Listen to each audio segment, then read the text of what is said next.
Bonjour à tous. Alors dans cette vidéo on va voir qu'est-ce qui nous montre qu'un sujet est réalisable. Donc c'est la première question à se poser avant de rédiger un mémoire, c'est la question de la faisabilité d'un sujet. Alors il y a plusieurs critères justement pour arbitrer, discriminer les sujets qui sont possibles ou ceux qui ne le sont pas. Et c'est une question à se poser bien évidemment en amont avant même d'avoir rédigé quoi que ce soit.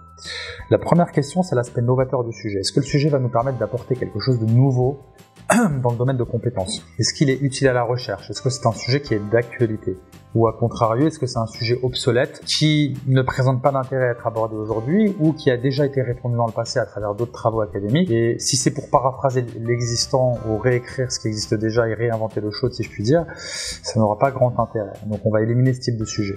À contrario, si le sujet est novateur, si il a un intérêt à être abordé aujourd'hui, s'il apporte de la valeur au domaine de compétences ou à la recherche, il y a un intérêt. Par exemple, le vaccin anti-Covid et le fait d'avoir déjà été infecté par le Covid.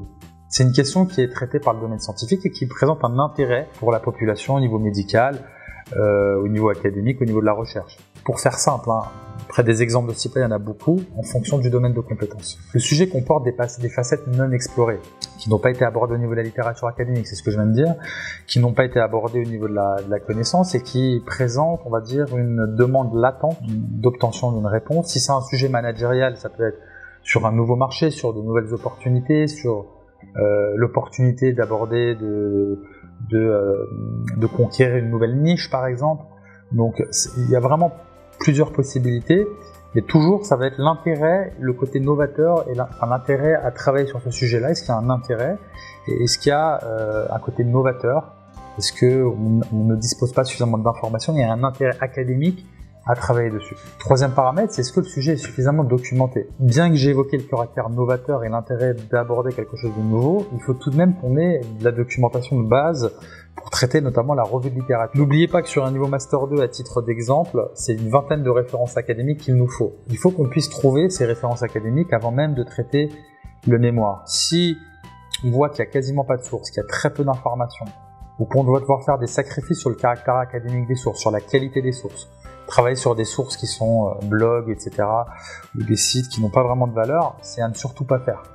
Puisque vous êtes certain de vous faire refuser votre mémoire si vous n'avez pas les bonnes. La priorité, c'est la qualité des sources, et il faut qu'on ait une quantité suffisante. Si vous voyez que sur les notions clés de votre problématique, il y a des sources, il y a de la documentation, c'est très bien. C'est un critère de faisabilité. Donc, on va passer si effectivement vous vous apercevez. Donc, Google, vous regardez en diagonale, est-ce qu'on a des sources qui sont académiques, qui sont en lien avec le sujet? Si j'en ai un certain nombre et que c'est relativement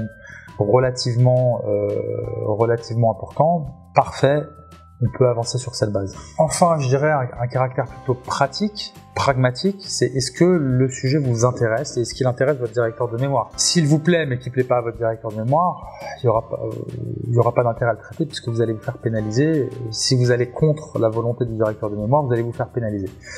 Donc si le sujet vous plaît et plaît à votre directeur de mémoire, bon, en général, s'il y a un intérêt académique, s'il y a un intérêt pour la science, pour l'entreprise, pour le domaine de compétences, en général, le directeur de mémoire, il verra un intérêt. Donc ça devrait lui plaire. Après vous, est-ce que vous avez un intérêt? Ça, c'est une question personnelle. Il faut faire une introspection, savoir est-ce que j'ai un intérêt à traiter ce sujet-là ou est-ce que ça va être une corvée? Est-ce que je vais pas prendre du plaisir en quelque sorte à le traiter et ça va se ressentir dans la qualité du travail, dans la qualité de la rédaction, des recherches, jusqu'à la soutenance. Donc on prend un sujet pour lequel on a un intérêt, ça peut être lié au projet professionnel qu'on peut avoir. S'il y a une légitimité par rapport à cela, il y aura un enthousiasme dans la rédaction qui sera naturel. Et ça, c'est une question qu'il faut se poser, puisque si vous remplissez toutes les autres cases, mais que vous n'avez pas d'intérêt, ça vous intéresse pas plus que ça de le traiter, c'est-à-dire que, ok, il faut le traiter, il faut faire un mémoire, mais ça, voilà, vous êtes neutre, ou dans le pire des cas que ça vous plaît pas du tout, faut pas partir sur ce sujet-là, parce que, vous n'aurez pas de motivation pour rédiger le mémoire. Et je vous le rappelle, un mémoire, c'est des dizaines et des dizaines d'heures à passer, à rechercher, à lire les sources, à rédiger, à formaliser. Et si vous rédigez des dizaines de pages, si vous rédigez 50 pages de mémoire sur un sujet qui vous plaît pas, ça va pas être une bonne expérience pour vous. Donc